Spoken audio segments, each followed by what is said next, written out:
레위기, 성경의 세 번째 책으로서 노예였던 이스라엘이 출애굽한 직후가 배경입니다.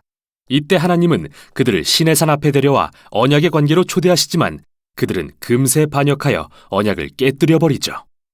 자신의 영광스러운 임재가 이스라엘 가운데 거하길 원하신 하나님은 성막의 형태로 와주셨는데 그들의 죄로 인해 이 관계는 손상되고 맙니다. 그래서 출애굽기 끝부분에 모세가 이스라엘을 대표하여 하나님이 임재하시는 회막으로 들어갈 수조차 없었던 거죠. 레위기는 이런 근본적인 문제를 상기시키며 시작합니다. 여호와께서 회막으로부터 모세를 부르시되, 과연 죄와 이기심으로 가득한 이스라엘이 어떻게 거룩하신 하나님과 화해할 수 있을까요? 이 책에 방법이 있습니다. 자비로운 하나님이 죄로 물든 타락한 백성에게 거룩한 임재 안에 살 방법을 알려주시거든요.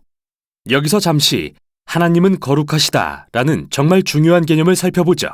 이게 이 책을 이해하는 기초거든요. 거룩이라는 말은 구별됨 또는 독특함이라는 의미인데 성경에서 하나님이 모든 것과 구별되시는 이유는 만물의 창조주이자 생명의 주관자라는 특별한 역할 때문입니다. 그러므로 거룩하신 하나님 주변의 공간 역시 거룩한 곳이며 이곳은 하나님의 선함, 생명, 정결, 공의가 넘치죠. 그래서 불의하고 범죄한 이스라엘이 하나님의 거룩한 임재 안에 살려면 거룩해져야 하는 겁니다. 즉, 그들의 죄를 해결해야 하는데 레위기의 역할이 바로 그거죠. 이 책은 매우 놀라운 대칭 구조를 이루고 있습니다. 이스라엘이 하나님의 임재 안에 거할 수 있는 세 가지 방법을 제시하는데요.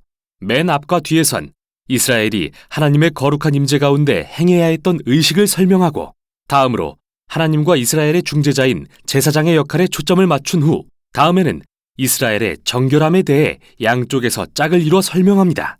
그리고 책의 중앙에선 핵심 규례인 속죄일을 소개함으로써 책 전체를 연결하고 마지막은 모세가 백성에게 신실하게 언약을 지키라고 당부하는 짧은 내용으로 끝납니다. 그럼 자세히 살펴보죠. 첫 부분은 이스라엘이 드려야 할 5가지 제사의식에 대한 설명인데요.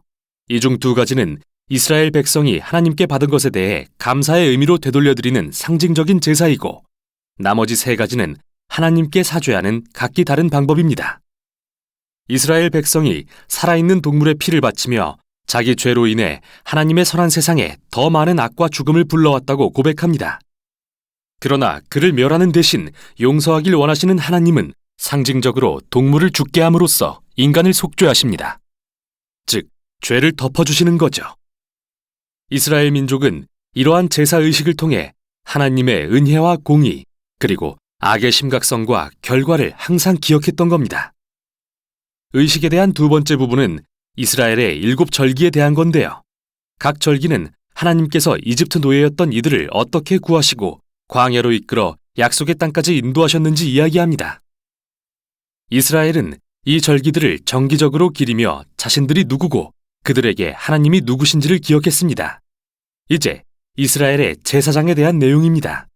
아론과 그의 아들들이 처음으로 이스라엘을 대신해 하나님의 임재에 나아가도록 위임을 받고 맞은편에선 제사장이 갖춰야 할 자격에 대해 설명합니다. 제사장은 최고 수준의 도덕성과 의식적 거룩함을 요구받았는데 이는 그들이 하나님 앞에서는 백성을, 백성 앞에서는 하나님을 대표했기 때문이죠. 제사장의 거룩함이 왜 그리 중요한지 살펴보기 위해 앞부분 아론 가족의 위임식 직후로 돌아와 보겠습니다. 그의 2 아들은 하나님의 임재 가운데 지켜야 할 규례를 어긴 벌로 하나님의 거룩한 불에 삼켜 그 자리에서 죽고 마는데요. 하나님의 거룩한 임재 안에 사는 삶에 무시무시한 역설이 아닐 수 없습니다. 그의 거룩하심은 순전한 선이기에 이를 거역하고 모욕하는 자는 위험에 처하게 되기 때문이죠. 그래서 이토록 이스라엘의 제사장과 온 이스라엘 백성의 거룩함이 중요한 건데요. 다음 내용이 이에 대한 설명입니다. 11장부터 15장은 온 이스라엘 백성에게 요구되는 정결 의식을, 18장부터 20장은 도덕적 정결에 대해 설명합니다. 정함과 부정함의 개념에 대해 들여다보죠. 하나님은 거룩하시고 구별된 분이십니다. 그래서 그분의 임재로 들어가려면 이스라엘도 스스로를 거룩하게 해야 하는데 이를 깨끗하거나 정결한 상태라고 부릅니다. 반면 거룩하지 않으면 누구도 하나님의 임재에 접근할 수 없는데 이는 더럽거나 불결한 상태라고 합니다. 이스라엘 백성은 체액과 접촉하거나 피부병이 생기거나 곰팡이나 균을 만지거나 주검을 만짐으로써 부정해졌습니다. 이것들은 모두 죽음, 즉 생명의 상실과 관련이 있는데 여기에 중요한 상징이 담겨 있습니다. 누구라도 죽음과 접촉하면 그것이 전염되어 부정해진다는 말이죠. 죽음이 하나님의 거룩과 반대되는 이유는 그분의 본질이 생명이기 때문이고요. 그러니까 핵심은 부정함은 죄악도 아니고 잘못된 것도 아니라는 겁니다. 이런 것들과 접촉하는 건 일상에서 자연스레 일어나고 부정함도 일시적일 뿐이죠. 1, 2주만 지나면 끝나니까요.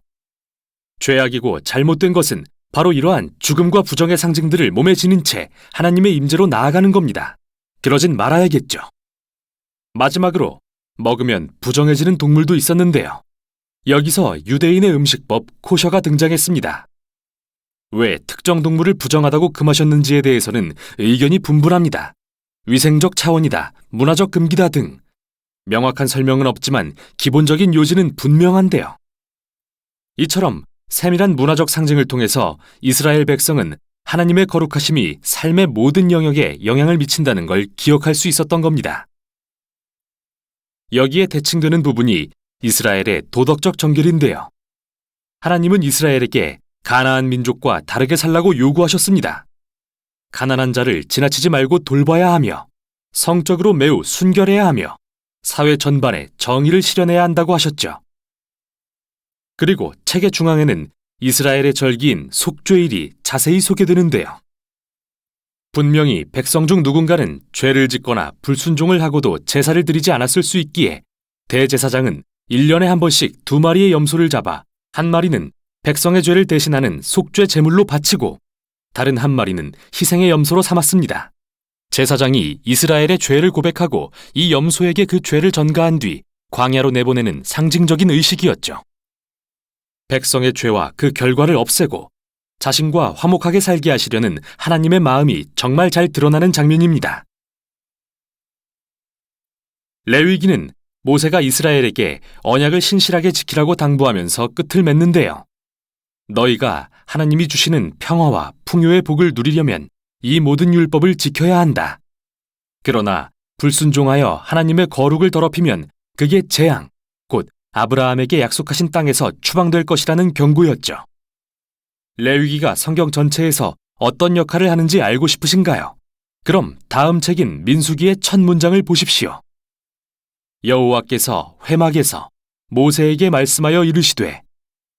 이제 모세는 이스라엘을 대표하여 하나님의 임재로 나아갈 수 있게 된 겁니다. 그게 레위기가 한 일이죠. 이스라엘의 실패에도 불구하고 하나님은 그들의 죄를 덮을 방법을 제공하시고 자신과 화목을 이룰 수 있게 하셨는데 레위기는 바로 이 방법에 대한 책이었습니다.